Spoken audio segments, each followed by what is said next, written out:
Student, आज आपको निर्देशांक ज्यामिति में त्रिभुज के क्षेत्रफल का सूत्र बताते हैं और फिर उस पर आधारित आपकी प्रश्नावली चलेगी। ठीक, जैसे मान लिया त्रिभुज के, ये त्रिभुज है, त्रिभुज आपका ए बी सी, ए के निर्देशांक x1 y1 और बी के निर्देशांक आपका x2 y2, सी के निर्देशांक x3 y3 हैं।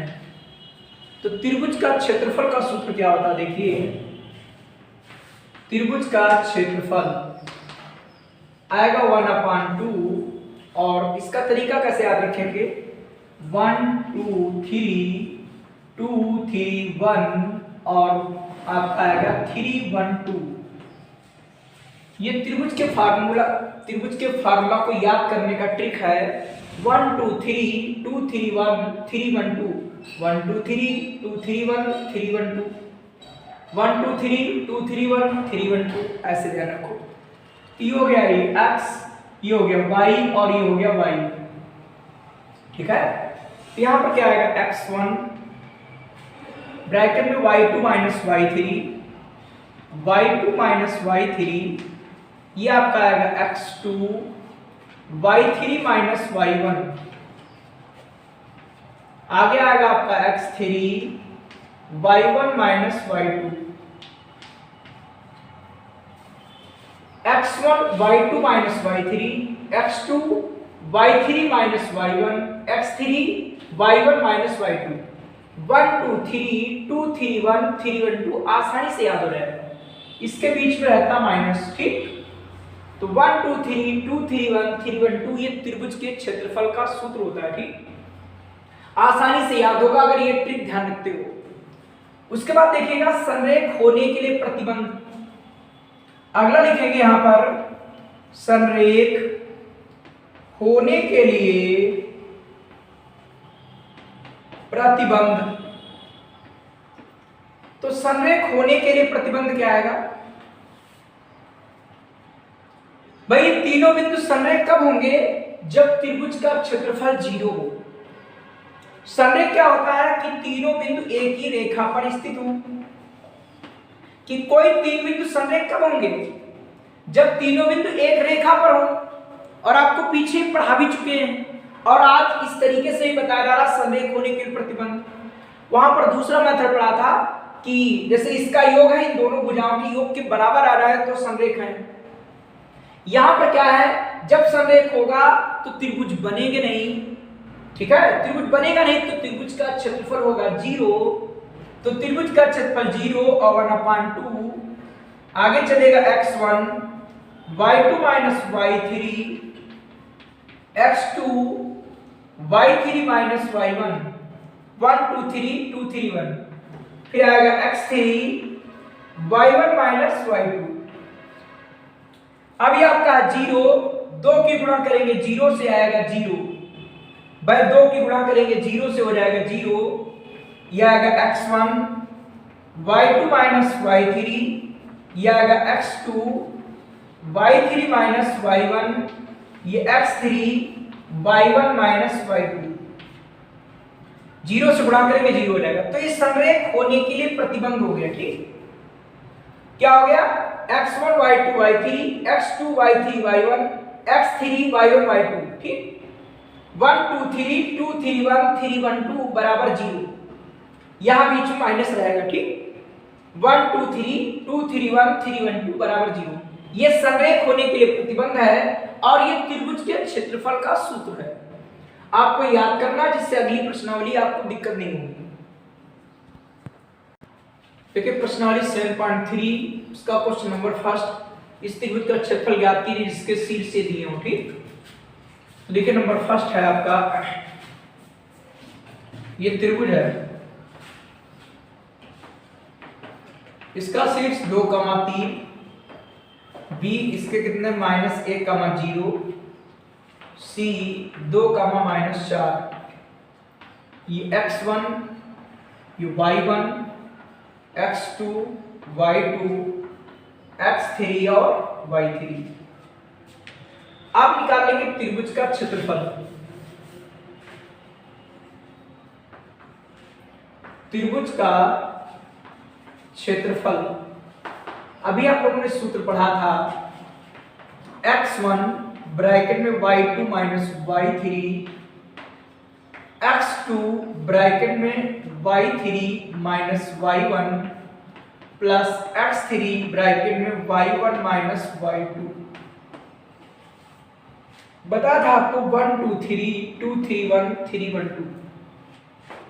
आप इसमें वैल्यू पुट कर दीजिए, क्षेत्रफल निकल आएगा। x1 का मान कितना है 2, y2 का मान है 0, y3 का मान है आपका -4 हो जाएगा +4। x1 का मान आपका 2, y2 कितना 0, y3 कितना -4 हो जाएगा +4। x2 का मान कितना है -1, x2 का मान आपका -1, y3 कितना -4 और y1 कितना -3। x3 कितना है, x3 का मान 2 और y1 कितना 3 और y2 कितना 0। 1/2 यह रहेगा 2, इसमें जोड़ेंगे आएगा 4, यह आपका है -1, यहां पर आएगा -7, यह आपका 2 3 से 0 गया बचेगा 3 और 3 2 जा हो जाएगा 6, यह रहेगा 1/2, 4 2 जा आपका 8, माइनस माइनस +7 +6। आप इसको प्लस करेंगे, 8 और 7 15, 15 और 6 कितना 21 और 21/2 बराबर आ जाएगा 10.5 वर्ग मात्रक। और ये त्रिभुज का क्षेत्रफल माइनस आ जाए तो लिखेंगे त्रिभुज का क्षेत्रफल ऋणात्मक नहीं होता है, तो मान आपका त्रिभुज का क्षेत्रफल हमेशा प्लस में आएगा। ठीक, ध्यान रखिएगा आपने कैसे निकाला है। अब देखते हैं इसका सेकंड पार्ट। देखिए त्रिभुज क्षेत्रफल कैसे निकालेंगे। x1 y1 x2 y2 x3 y3। त्रिभुज का क्षेत्रफल 1/2 x1 y2 minus y3 x2 y3 minus y1 1 2 3 2 3 1 x3 y1 minus y2। त्रिभुज का क्षेत्रफल निकालेंगे। x1 का मान -5, y2 का मान -5, y3 आपका 2 हो जाएगा, x2 का मान है 3, y3 आपका 2 और y1 आपका कितना -1 हो जाएगा +1 और x3 का मान है 5, y1 का मान आपका -1 और y2 आपका दिया -5, -5 से हो जाएगा +5। ये 1/2 आएगा -5 माइनस का 7, 3 ये भी आ जाएगा 3, 5 ये आ जाएगा आपका 4, 1/2 आ जाएगा माइनस माइनस प्लस, 3 3 9, 5 4 20, 1/2 ये हो जाएगा 55, 35 और 20 आपका हो जाएगा 55, 55 और 9 हो जाएगा आपका 64, काट देंगे आ जाएगा 32, यह आ जाएगा 32 वर्ग मात्रक। यह रहेगा आपका 32 वर्ग मात्रक। देखते हैं क्वेश्चन नंबर सेकंड। निम्नलिखित में से प्रत्येक में k का मान ज्ञात कीजिए ताकि तीनों बिंदु संरेख हों। ठीक,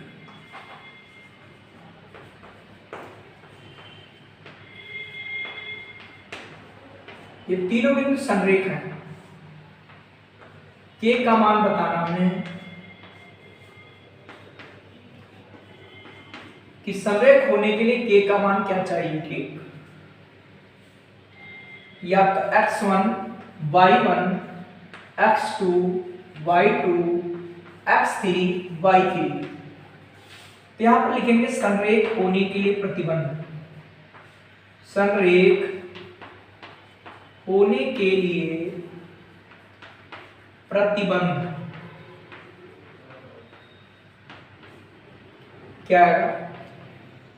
x1 y2 minus y3 x2 y3 minus y1 भाई 1 2 3 2 3 1 यह आएगा x3 y1 माइनस y2 बराबर 0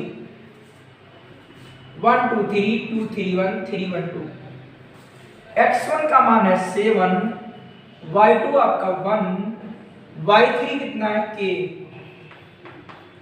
x2 आपका आएगा 5 y3 क्या आएगा k y1 कितना -2 हो जाएगा +2 y1 का मान आपका -2 और ये हो जाएगा +2 x3 बराबर आपका 3 और y1 आपका दिया -2 y1 आपका -2 और y2 कितना आपका माइनस पहले से है और y2 का मान बना है बराबर 0। इसमें क्या करेंगे 7 से मल्टीप्लाई कर दो या 7 से गुणा कर दो 7 × 7 -7 के 5 के 5 दूनी 10 3 और माइनस के 3 बराबर 0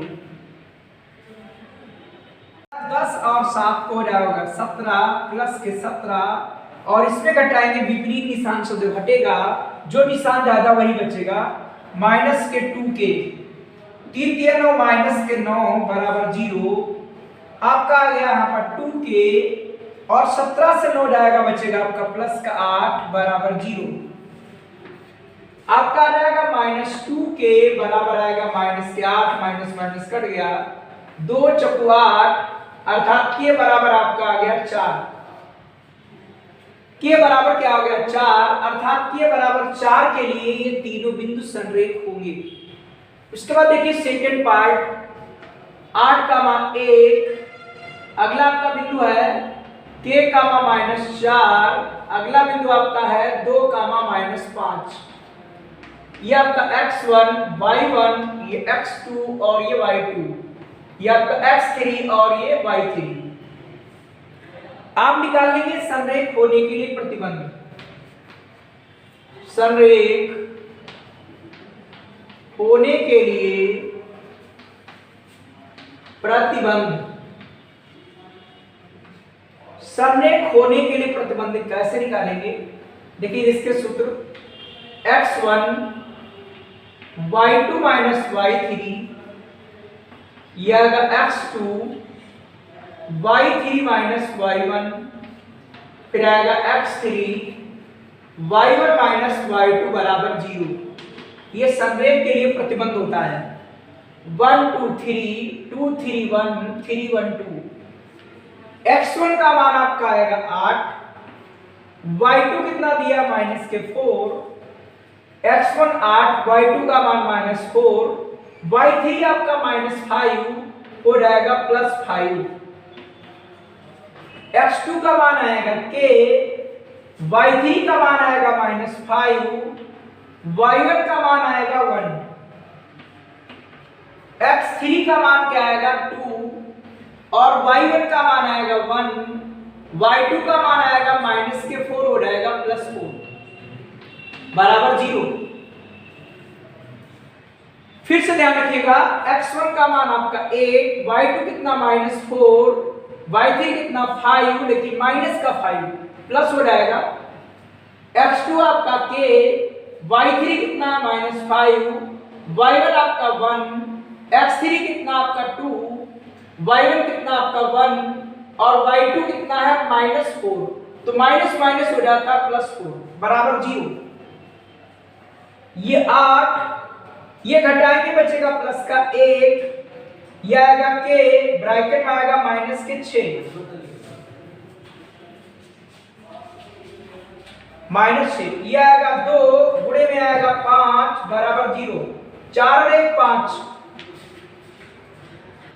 देखो इसे गुणा करेंगे आएगा 8 माइनस के 6 के 5 दूनी 10 बराबर 0 10 और 8 कितना हो गया 18 बराबर आएगा 6k, 3 छाक 18, आपका k बराबर आ गया 3, k बराबर 3 के लिए ये तीनों बिंदु आपके संरेख हैं।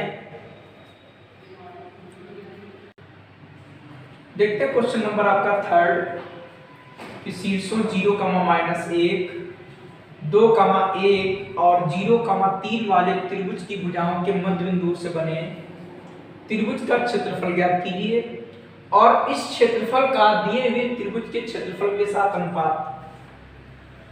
देखिए जो दिया हुआ त्रिभुज है वो आपका ये है, इसमें एक निर्देशांक दिया 0,-1, एक आपका दिया 2,1 और अगला आपका 0,3, ये आपका A, ये B और ये शीर्ष आपका C।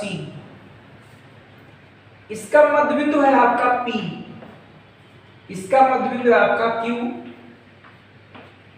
और इसका मध्य बिंदु है R।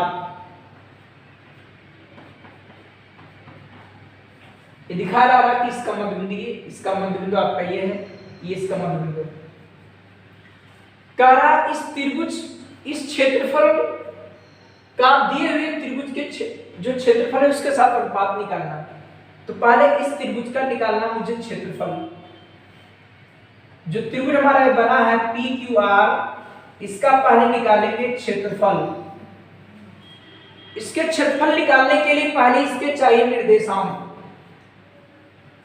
कि AB के मध्य बिंदु P के निर्देशांक, फिर BC के मध्य बिंदु Q के निर्देशांक, फिर CA के मध्य बिंदु R के निर्देशांक।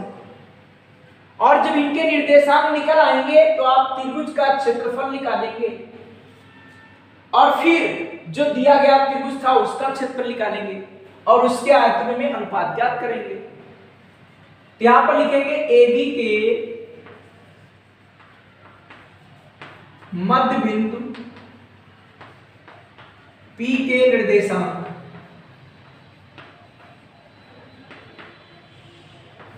क्या आएगा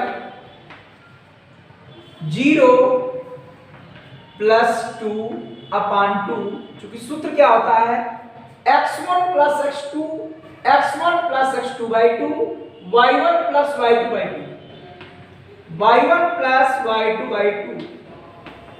यह रहेगा 2/2, यह आएगा 0/2, ये हो जाएगा 1, इधर हो जाएगा आपका 0, तो आ जाएगा 1,0। ये भी के मध्य बिंदु P के निर्देशांक आ गया क्या 1,0। ये भी के मध्य बिंदु P के निर्देशांक आ गया 1,0। अब BC के मध्य बिंदु Q के निर्देशांक, BC के मध्य बिंदु Q के निर्देशांक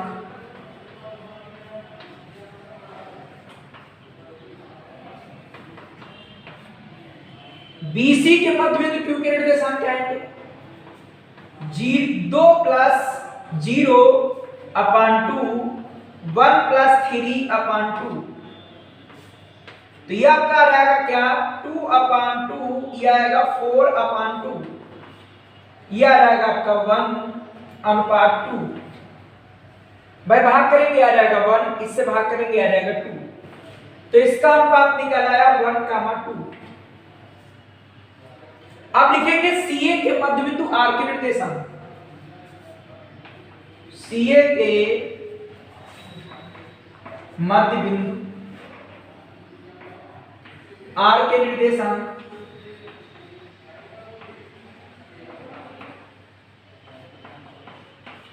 CA के मध्य बिंदु R के निर्देशांक कैसे आएंगे 0 + 0/2 और 3 ± 1/2, x1 + x2/2, y1 + y2/2। तो आपका रहेगा 0/2, यह रहेगा 3 - 1/2, यह रहेगा 0, यह आएगा 2/2, यह आएगा 0,1। तो R के निर्देशांक क्या आ गया आपके 0,1, P के निर्देशांक 1,0, Q के 1,2 और R के आगे 0,1। किस तरीके से निकाला देखिएगा AB के मध्य बिंदु P के निर्देशांक, BC के मध्य बिंदु Q के निर्देशांक और CA के मध्य बिंदु R के निर्देशांक आपके निकल आए। ठीक, अब देखते हैं त्रिभुज PQR का क्षेत्रफल। भाई निर्देशांक निकल आया, हमने उधर लिख दिया। अब निकालेंगे क्षेत्रफल का सूत्र। पहले त्रिभुज के क्षेत्रफल का सूत्र बेटा ध्यान दीजिएगा, आपने पढ़ा बहुत सारा, क्या पढ़ा, x1 1 2 3 1 2 3 2 3 1 2 3 1 3 1 2, ये हो गया त्रिभुज के क्षेत्रफल का सूत्र। खेल खेल में याद हो जाएगा कि 1 2 3 2 3 1 3 1 2, ये आपका x y y x y y x y y, बीच में माइनस यहां पर चलता है प्लस, आसानी से याद हो जाएगा। तो देखिए भैया हम लिखेंगे क्या कि एरिया ऑफ त्रिभुज PQR, क्या लिखा है, एरिया ऑफ त्रिभुज PQR मतलब PQR का क्षेत्रफल 1/2। अब देखते हैं x1 क्या आएगा, x1 ये, y1 ये आपका, x2 y2 x3 और y3। x1 बराबर आपका 1, x y2 आपका दिया 2 और y3 आपका 1। x2 क्या आपका है, x2 बराबर 1, y3 कितना दिया, y3 आपका 1 और y1 कितना दिया, y1 आपका 0। x3 कितना आएगा, x3 बराबर 0, y1 बराबर आपका क्या आएगा, y1 बराबर में 0 और y2 बराबर आपका क्या आएगा, वो आपका 2। भाई x1 बराबर आपका 1, y2 आपका 2, आप देखेंगे y3 आपका 1, x2 आपका 1, y3 आपका 1, y1 आपका 0, x3 आपका 0, y1 आपका 0 और y2 आपका कितना दिया है, y2 दिया 2। 1/2 क्या आएगा यहाँ पर 1, 2 से घटाएंगे 1 आएगा 1, फिर आया बचा आपका 1, 1 से 0 घटाओगे 1, 0 से टकराएंगे चूर चूर हो जाएंगे।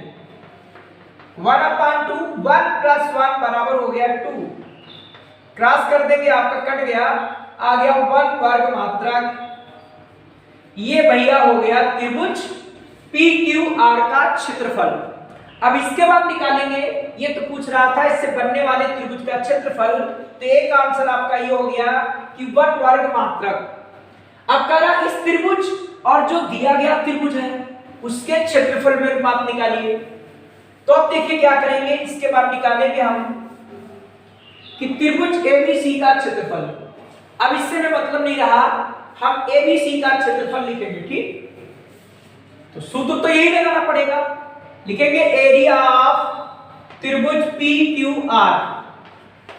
एरिया ऑफ त्रिभुज PQR निकाल चुके हो, आप निकालेंगे एरिया ऑफ त्रिभुज ABC। x1 y1 x2 y2 x3 y3,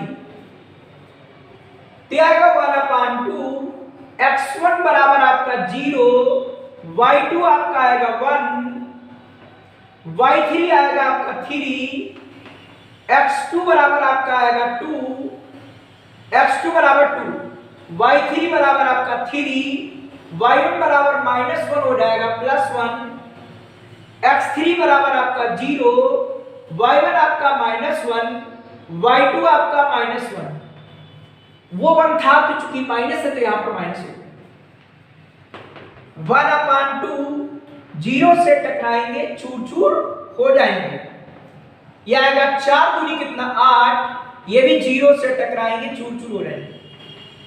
1/2 और बचेगा 8, काट देंगे क्या आ जाएगा 4, ये आ गया आपका 4 वर्ग मात्रक। लेकिन ये आंसर नहीं होगा, ये नहीं पूछ रहा है, कहा उस त्रिभुज का क्षेत्रफल और दिए गए त्रिभुज के क्षेत्रफल में अनुपात। तो पहला त्रिभुज कौन सा निकाला गया था, PQR, इसका और जो दिया गया त्रिभुज था वो कौन सा था, ABC, ये लिखा हमने। इसका मतलब होता है कि त्रिभुज PQR का क्षेत्रफल त्रिभुज एबीसी का क्षेत्रफल, इसलिए से पढ़ते हैं एरिया, एआर लिखा हुआ एरिया ऑफ त्रिभुज पीक्यूआर और एरिया ऑफ त्रिभुज एबीसी।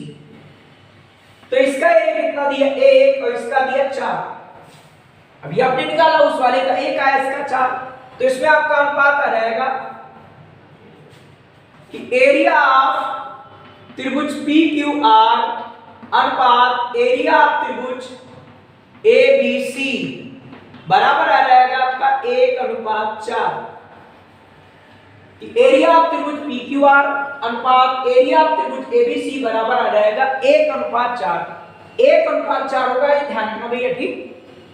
तो इस तरीके से यदि कोई कंफ्यूजन आपको हो तो आप कमेंट्स के द्वारा पूछ भी सकते हैं और आप इनको लगाएंगे और एग्जाम्पल भी आप अपने मेथड से करेंगे जिस तरीके से करवाया जा रहा है, ठीक।